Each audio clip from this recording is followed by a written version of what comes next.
వ్యవసాయ నష్టం, పెరిగిపోయిన అప్పుల బాధలు, ఏం చేయాలో దిక్కుతోచని స్థితిలో ఓ యువ రైతు ఆత్మహత్య చేసుకున్నాడు. వరంగల్ జిల్లా రామవరం గ్రామానికి చెందిన అఖిల్ తనకున్న 2 ఎకరాల భూమిలో వరి, పత్తి పంటలు సాగు చేశారు. అయితే కోతులు పత్తి పంటను పాడు చేయడంతో వరినైనా దక్కించుకోవడానికి కొన్ని రోజులుగా యూరియా కోసం తిరుగుతున్నాడు. గత రాత్రి పొలానికి వెళ్లిన అఖిల్ పురుగుల మందు తాగి ఆత్మహత్య చేసుకున్నాడు. మృతుడికి అన్న, తల్లి ఉన్నారు. తండ్రి కొన్నేళ్ల క్రితం అప్పుల బాధతో ఆత్మహత్య చేసుకున్నట్లు గ్రామస్తులు చెబుతున్నారు.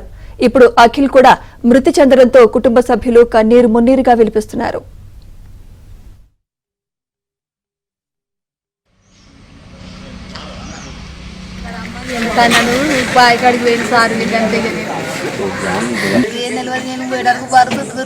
మనిషి పడతాడు మంది అంత వచ్చిన మొగోళ్ళు చేయడంత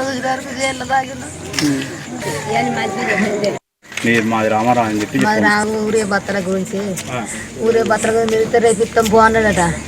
బాగా బాకీలు ఉన్నాయి, బాగా అని పోసుకున్నట్టు సార్.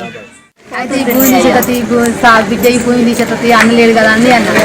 బాకీలు అయితే అన్న హైదరాబాద్ పోయింది కదా అమ్మ ఎంత అన్నాను బాయికాడికి పోయింది సార్ అంతే. ఏం తెలియదు, నేను పోయడానికి పడుతున్నాయి. మనిషి పడతాడు మంది అంత వచ్చిన మొగోళ్ళు చేయడంత చూసి జైల్లో తాగిన